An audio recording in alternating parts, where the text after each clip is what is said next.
Under the pale glow of a flickering, Robert stood at the edge of the mountain village, a desolate silhouette against the inky night. The biting wind carried with it the scent of decaying leaves and damp earth, a reminder of the autumn that clung stubbornly to the valley. His fingers clenched around the cold coffee cup as he stared at the solitary house perched on the hillside, Emma's sanctuary, the source of his obsession. Robert had once danced with the devil, but now, with his worn leather boots echoing in the silence, he sought redemption through justice. He was no longer the man who'd walked away from the blood-soaked alleyways unscathed. His past was a haunting refrain that echoed in every corner of the village, a reminder of the lives he'd shattered and the secrets he bore. Emma, a professor of ancient languages, had arrived in this isolated haven seeking solace from her tumultuous past. Yet she carried with her a darkness that threatened to consume them all. Whispers of her involvement in illicit activities had begun to circulate, but it was the recent death of a fellow villager, a man whose wife swore Emma had cursed him, that ignited Robert's resolve. He stepped closer to the house, his heart pounding like a drum against his. The moon cast long shadows that danced across the ground, stretching out like skeletal fingers reaching for him. He paused at the base of the hill, taking a steadying breath. "I'm not here for vengeance," he murmured to himself, the words barely audible over the wind. "I just want the truth." With a steely resolve that belied his weary eyes, Robert began his investigation.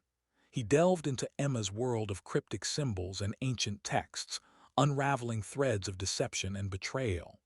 The village elder, a grizzled old man with a suspicion of silver in his beard, provided him with information gleaned from the gossip mill. Robert, however, sought more than rumors. He craved proof, evidence that would bring Emma to justice. As days turned into weeks, the tension between them simmered like a pot left on the fire too long. Emma watched Robert from her windows, her eyes cold and calculating.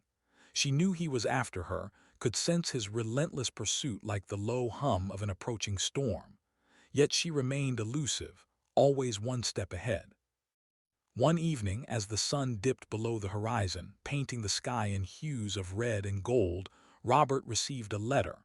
It was from the woman who'd lost her husband, a desperate plea for help, a request for vengeance. Robert tore it open, his fingers trembling slightly. "I didn't ask for this," he whispered, but there was no one around to hear. Robert continued his investigation, pushing himself beyond the limits of exhaustion. The financial strain weighed heavily on him, the social dynamics within the village growing increasingly hostile. His colleagues regarded him with suspicion, their whispers fueled by fear and mistrust. Yet he pressed on, driven by a desire to expose Emma's crimes and bring justice to those she had wronged. In a dimly lit corner of the village tavern, Robert found himself face to face with a former associate from his criminal days, a man who carried his own share of secrets and regrets. The air between them crackled with tension, each man acutely aware of the other's past. But amidst the silence that stretched between them, Robert spoke. "I know what you're thinking," he said, his voice low and steady. "You think I'm chasing after Emma because she reminds me of someone." He paused, a bitter taste filling his mouth at the memory. "But it's more than that." His companion nodded, understanding flashing in his eyes. "I remember your resolve, Robert," he said. "It hasn't faded." Robert stood up, his face a mask of determination. "I won't rest until I've unraveled this web she's spun and exposed her for the monster she is." With that, he walked out of the tavern, leaving behind a trail of questions and doubts. The night was cold and dark, but Robert felt a flicker of hope. He would find the truth or die trying. For in this isolated mountain village, justice was more than a word, it was a beacon in the darkness, guiding him toward redemption. As the first light of dawn crept over the mountains, Robert found himself standing before the solitary house once more. His resolve had never wavered. He would not rest until justice was served. With a heavy heart, he climbed the hill, the echoes of his footsteps reverberating in the silence. Inside the house, Emma stirred, sensing his presence like a predator detecting its prey. She moved with the swiftness of a cat, her eyes glinting maliciously as she peered through the window. Robert stood below, his gaze steady, unwavering. The battle of wills played out in silence for what felt like an eternity, until Emma finally emerged, a sneer playing at the corners of her lips. "You've come again, detective," she taunted, her voice dripping with venom. Robert said nothing, his gaze never faltering from hers. The air between them was charged, thick with tension and hostility. Emma took a step closer, her eyes narrowing as she studied him. "What is it you want, Robert? Vengeance? Or do you seek something more?" Robert's hand tightened around the small envelope in his pocket, the letter from the widow burning a hole through his palm. "I seek justice," he replied, his voice low and steady, "and I will not rest until I find it." Emma laughed, a cold, hollow sound that echoed in the silence. "You are no match for me, Robert," she said, her voice filled with contempt. "I have outsmarted countless men like you, men who thought they could control me."